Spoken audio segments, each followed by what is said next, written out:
Assalamualaikum warahmatullahi wabarakatuh. Perkenalkan, nama saya Cut Ginda, NIM saya 0101182085. Saya mahasiswa KPIB semester 7. Ini untuk ujian UTS saya. Marilah kita ucapkan pertama-tama kehadiran Allah Subhanahu wa taala yang dimana telah memberikan kita kesempatan dan kesehatan, termasuknya saya saat ini. Karena telah diberikan kesempatan untuk memberikan ceramah saya, yang dimana Allah Subhanahu wa taala dan Nabi kita, baginda kita Muhammad sallallahu alaihi wasallam yang telah mengulurkan tangannya atau menarik tangan kita dari alam kegelapan ke alam yang terang benderang seperti yang kita rasakan saat ini. Marilah kita ucapkan Bismillahirrahmanirrahim. Bismillahirrahmanirrahim. Alhamdulillahirabbil alamin. Wassalatu wassalamu ala asrofil anbiya'i wal mursalin wa ala alihi washabbihi ajma'in. Amma ba'du. Tema ceramah saya kali ini tentang moderasi beragama. Bahwa moderasi beragama adalah dimana yang dalam Islam itu disebut watasiyah, umat Islam sekalian, yang merupakan kita memahami dimana mengamalkan ajaran agama secara adil dan seimbang, yang akan menghasilkan cara pandang kita, sikap dan perilaku yang selalu mengambil posisi jalan tengah di antara dua hal. Yang di sini tuh konteksnya itu jasmani dan rohani, dan antara teks dan konteks itu adalah antara idealitas dan kenyataan, di mana antara orientasi kebangsaan, antara kepentingan individual dan kemaslahatan umat atau bangsa, serta keseimbangan antara secara empiris. Moderasi beragama dapat diukur dari 4 indikator, yang dimana adapun pertama itu adalah toleransi. Di mana sikap toleransi ini, wahai umat Islam sekalian yang beragama di Indonesia dan seluruh muka bumi, perilaku seseorang yang dapat menerima, menghargai, dan tidak mengganggu mereka itu termasuk hak untuk berkeyakinan dalam mengapresiasikan agama.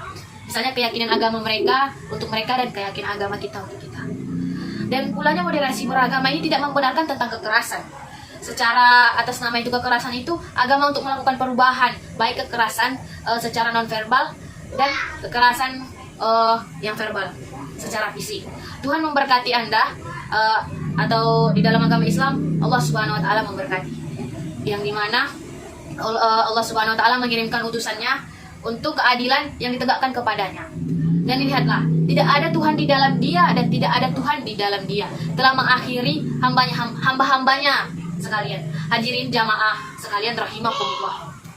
Hari ini saya berceramah tentang moderasi beragama ini, di mana karunia-Nya yang telah dilimpahkan kepada kita oleh Allah Subhanahu wa taala, dan rasa syukur kualitas keimanan dan ketakwaan kita kepada Allah Subhanahu wa taala. Jadi untuk itu, dengan takwa yang benar-benar sekalian umat Islam sekalian, dimanapun Anda berada, marilah sama-sama kita menjaga rasa moderasi beragama kita. Dan dimana jalanmu dan duduk di atas tahtut Daud, yang demikianlah juga kami jadikan kamu muslim, suatu umat yang adil dan pilihan, agar kamu menjadi saksi atas perbuatan manusia, dan agar Rasul yang dimana Muhammad menjadi saksi atas perbuatanmu. Itu terdapat dalam Quran surah Al-Baqarah ayat 143.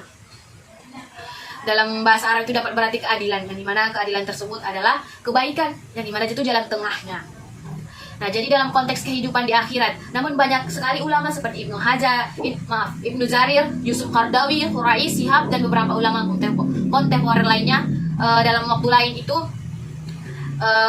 adil baik dalam moderat dan seimbang, atau moderat dalam konteks kehidupan di dunia sekarang ini, mengingat adanya beberapa ayat Al-Quran dan sabda Nabi Muhammad SAW. Umat Islam sekalian, bersikap adil dan moderat di dalam konteks kehidupan di dunia ini, seperti jangan biarkan kebencianmu terhadap sesuatu kaum yang mendorongmu untuk berbuat zalim. Itu terdapat pada Quran surah Al-Maidah 8 sekalian umat Islam beragama. Nanti bisa dilihat.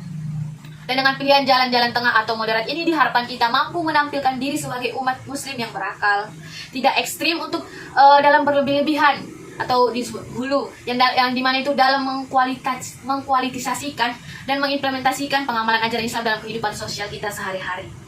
Tentunya dan carilah apa yang telah Allah berikan kepadamu di dalam kebahagiaan dan di akhirat sekalian.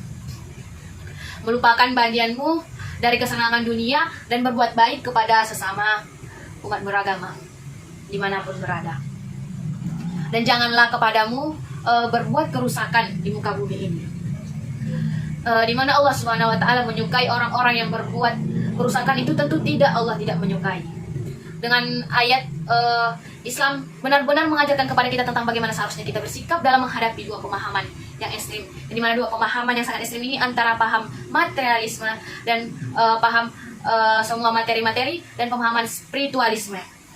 Umat Islam sekalian, jalan tengah moderat ialah di mana mencapai kemuliaan hidup di akhirat, tetapi ketika hidup di akhirat tetapi tetap harus berusaha untuk mendapatkan kemuliaan di hidup kita saat di dunia. Tanpa menempuh jalan ini tentunya kita akan mengalami kehidupan yang tidak wajar dan dapat menimbulkan kesulitan, kesengsaraan kepada kita.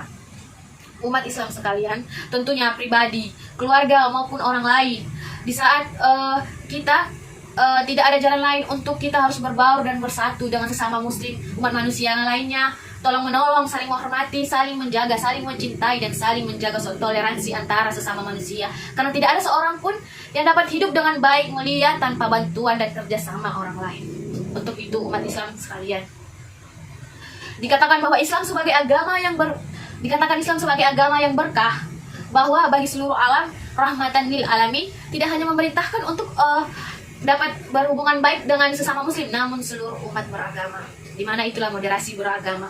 Dan sama umat Islam saja itu tadi dikatakan, namun juga membangun hubungan baik dengan sesama manusia, maka terciptalah moderasi beragama yang berbeda keyakinan dan agama yang lain, namun menghormati dan menoleransi perbedaan keyakinan beragama tidak berarti kita mengakui keberadaan agama dan kepercayaan mereka. Dan untuk itu meskipun kita juga harus mengakui keberadaan agama kepercayaan mereka masing-masing, yang dimana kita berkehidupan, bermasyarakat, berbangsa, dan bernegara. Untuk itu, sampai disinilah mungkin isi ceramah saya hari ini. Kurang dan lebihnya saya mohon maaf, saya akhirul kalam. Wassalamualaikum warahmatullahi wabarakatuh.